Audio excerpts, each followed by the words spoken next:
नमस्कार. सत्यविचारमध्ये मी शरद भोसले आपलं सर्वांचं सहर्ष स्वागत करीत आहे. गेल्या काही महिन्यापासून आपण स्थानिक स्वराज्य संस्था, जिल्हा परिषद आणि पंचायत समित्या यांच्या निवडणुकांची वाट पाहत होतो. अखेर त्याचा मुहूर्त ठरला आहे आणि त्यातच आता म्हाळुंगे नाणेकरवाडी गटामध्ये चुरशीची लढत पाहायला मिळणार आहे. चला तर आता नाणेकरवाडी म्हाळुंगे गटातील उमेदवारांनी निवडणुकीच्या कार्यक्रमामध्ये प्रचाराला वेग धरला आहे. तर आता या ठिकाणी आपण यलवाडी गावामध्ये आलेलो आहे. या ठिकाणी यलवाडी येथे शिवसेने उबटा गटाकडून इच्छुक असलेले उमेदवार अमोल पवार या ठिकाणी आपल्याला भेटले आहे. आपण त्यांच्याशी खास बातचीत करू या निमित्ताने. काय सांगाल दादा, कसा आहे प्रचार? लोकांचा एकंदरीत प्रचाराच्या दरम्यान मागच्या 2 महिन्यापासून आम्ही लोकांची सदिच्छा भेट घेतोय, लोकांशी संवाद साधतोय. परंतु नाणेकरवाडी श्री क्षेत्र म्हाळुंगे जिल्हा परिषद गटामधील मतदारांचा एक चांगला प्रतिसाद आम्हाला खूप या ठिकाणी मिळतोय.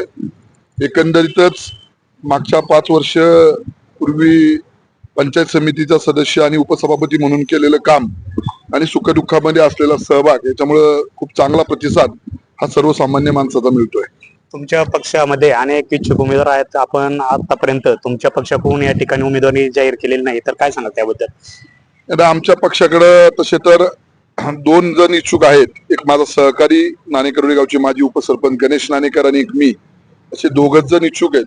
परंतु लोकांमध्ये विनाकारण संभ्रम आहे की इतरही कुणी आयात उमेदवार वगैरे घेतला जाईल आणि तसं काय होईल. परंतु आमचे सगळे वरिष्ठ त्याच्यामध्ये संपर्क प्रमुख सचिन भाऊ आईर असतील, तालुक्याचे आमदार ज्यांच्या नेतृत्वाखाली या जिल्हा परिषद पंचायत समितीच्या निवडणुका होणार आहेत ते बाबा शेटकाळे असतील, किंवा आमचे जिल्हा प्रमुख अशोकराव खांडेबराड, तालुका प्रमुख रामदासाबा दनवटे, उपजिल्हा प्रमुख शिवाजीराव वरपे साहेब, ही सर्व मंडळी ही पक्षातील निष्ठावंताला न्याय देण्यासाठी आणि त्यांना उमेदवारी देण्यासाठी त्या भूमिकेवरती ठाम आहेत. त्यामुळं आम्ही 2 जण पक्षाकडे इच्छुक आहोत. मला खात्री आहे की मला ही उमेदवारी मिळेल. माझा अनुभव पाहता, माझं या भागातलं काम पाहता आणि लोकांचा माझ्या नावाला असलेला प्रतिसाद पाहता मला उमेदवारी 100% मिळेल. आताच तुम्ही तुमच्या सहकार्याबद्दल बोलले. काही मिनिटापूर्वी सोशल मीडियावर एक बातमी व्हायरल होत आहे, एक पोस्ट व्हायरल होत आहे की एक उमेदवार बंडाच्या तयारीत. त्याबद्दल काय सांगाल? कोण बंड करणार?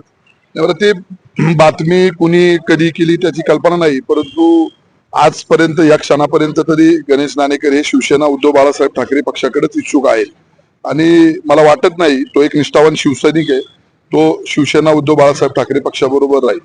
जर पक्षाने तुम्हाला उमेदवारी जाहीर केली तर तुमचा सहकारी तुम्हाला मदत करेल का? हो, आम्ही पक्षाला तशी भूमिका आमची सांगितलेली आहे की आमच्या दोघांपैकी कुणालाही उमेदवारी दिली तरी आम्ही एकमेकाला मदत करू. सातत्याने आपल्याबद्दल बोललं जातं की आपण आर्थिक तडजोड करून या उमेदवारी किंवा या निवडणुकीमध्ये माघार घ्याल, याबद्दल काय बोलाल? खेड तालुक्यातील राजकारणात गेली 20 वर्ष मी काम करतोय. त्यामुळे खेड तालुक्यातील माझे सगळे तरुण सहकारी आणि खेड तालुक्यातील सर्वसामान्य लोक मला ओळखतात. अमोल पवारची निष्ठा आणि अमोल पवारला जर कुणी मॅनेज करण्याचा जर कुणी बोलत असेल तर तो अजून पैदा व्हायचा आहे. एवढं सोपं नाहीये. या सगळ्या अफवा आहेत आणि अशा बदनामीला आमच्यासारखा कार्यकर्ता कधी भीत नसतो, कारण सर्वसामान्य माणसाचा, माझ्या सहकाऱ्यांचा माझ्यावरती खूप विश्वास आहे आणि त्या विश्वासाला मी इथून मागच्या 20 वर्षात कधी तडा जाऊन दिलेला नाही, इथून पुढे जाऊन देणार नाही. धन्यवाद दादा. पुढील कार्यास तुम्हाला खूप खूप शुभेच्छा. आपल्या परिसरातील महत्त्वाच्या बातम्या पाहण्यासाठी आमच्या सत्यविचार.in न्यूज चॅनलला यूट्यूबवर सबस्क्राईब करा आणि बेल आयकॉन प्रेस करा.